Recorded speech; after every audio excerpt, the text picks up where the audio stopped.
हमारे समाज में कई जातियां पाई जाती हैं, जिसमें से कुछ जातियां ऊंची तो कुछ जातियां नीची कहलाई जाती हैं। सभी जातियों में चमार जाति का नाम सबसे ज्यादा सुनने में आता है, परंतु क्यों कुछ जातियां ऊंची और नीची क्यों कहलाई जाती हैं? दोस्तों, आज की इस वीडियो में मैं बात करने वाला हूँ चमार जाति की। जय भीम, नमो बुद्धाय साथियों।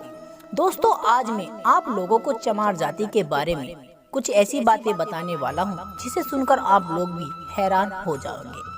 दोस्तों, जिसे आज लोग चमार जाति के नाम से जानते हैं, कभी प्राचीन काल में वे भी एक क्षत्रिय थे।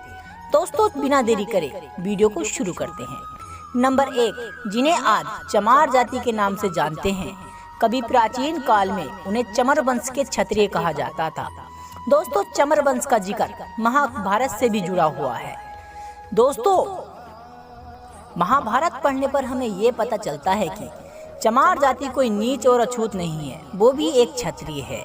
नंबर 2, दरअसल जब भारत पर मुगल आक्रांता यानी मुगलों का शासनकाल चल रहा था और जब मुगल आक्रांता हिंदुओं पर अत्याचार कर रहे थे, तब चमार कहे जाने वाले इन्हीं लोगों ने मुगलों के खिलाफ सबसे ज्यादा आवाज उठाई थी।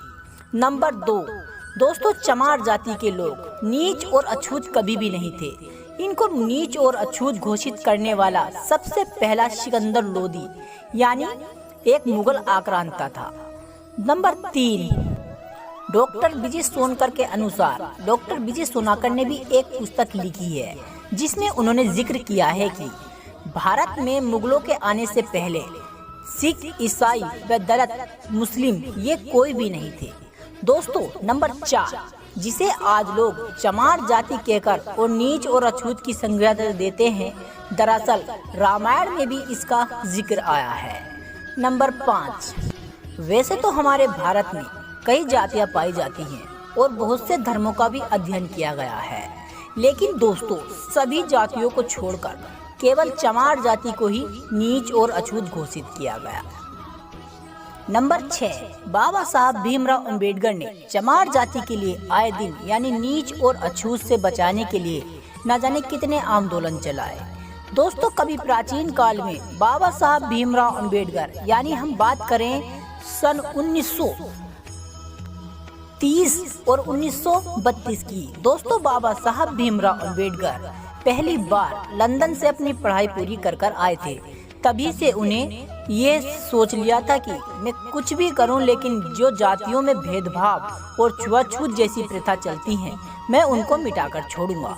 नंबर 7, दोस्तों, जहां हिंदुओं को जन्म से ही मंदिर में जाने का प्रवेश था, वहीं दलित हिंदुओं को दलित उनको किया जाता है जिन्हें दबाया गया हो, जिनके साथ छुआछूत का भेदभाव किया गया हो या जिन पर अवशोषित किया गया हो। अवशोषित का अर्थ होता है जिनके साथ ज्यादा से ज्यादा और घोर अत्याचार किए गए हों। दोस्तों, इन लोगों को कभी भी मंदिर में जाने की अनुमति नहीं मिली। नंबर 8, दोस्तों, इन्हें चमार नाम इसलिए दिया गया क्योंकि ये चमड़े का काम करते थे, और नीच और अछूत इसलिए बनाया गया क्योंकि दोस्तों, आप लोग सभी जानते होंगे कि प्राचीन काल में हिंदू धर्म इतना पवित्र था कि उसमें केवल ब्राह्मण का पाखंडवाद था। दोस्तों, प्राचीन काल में जब ये चमार जाति के लोग चमड़े का काम करते थे, तो दोस्तों, आप लोग ये तो जानते ही होंगे कि चमड़ा यानी जानवरों की मांस से आता है, जानवरों की खाल को खींचकर बनाया जाता है। इसी कारण इन लोगों को नीच और अछूत की संगति मिली। नंबर 9, चमार जाति के ही गुरु संत गुरु रविदास जी, जिनके प्रसंग यानी जिनके सारे वचन भारत में बहुत प्रसिद्ध हैं। दोस्तों, इसी जाति के चमार जाति के संत गुरु रविदास जी ने भी चमड़े का काम किया। दोस्तों, आपने तो बाबा साहब भीमराव अंबेडकर की कई सारी तस्वीरें देखी होंगी, जिसमें केवल उनको इसीलिए याद किया जाता है कि उन्होंने जातियों में भेदभाव को खत्म किया और भारत का संविधान लिखा। लेकिन दोस्तों, बाबा साहब भीमराव अंबेडकर वो इंसान थे जिन्हें आज पूरा विश्व याद करता है। उन्होंने ऐसे काम किए जो आज के समय का मनुष्य बिल्कुल भी नहीं कर सकता। नंबर 10, दोस्तों, सभी जातियों में केवल चमार जाति एक ऐसी है जिसके कई सारे नाम बदले गए।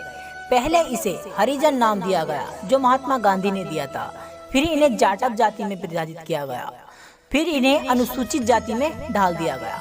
दोस्तों ये केवल इनको अनुसूचित जाति के लोगों को यानी जिन्हें दलित के नाम से भी जानते हैं, ये केवल इनके ऊपर जो हो रहे अत्याचार और जात पात जैसी प्रथा और छुआछूत जैसी प्रथाओं पर रोक लगाने के लिए बाबा साहब भीमराव अम्बेडकर ने इन्हें कई नाम दिए। तो दोस्तों आप लोगों को ये जानकारी कैसी लगी मुझे कमेंट कर जरूर बताएं। जय भीम।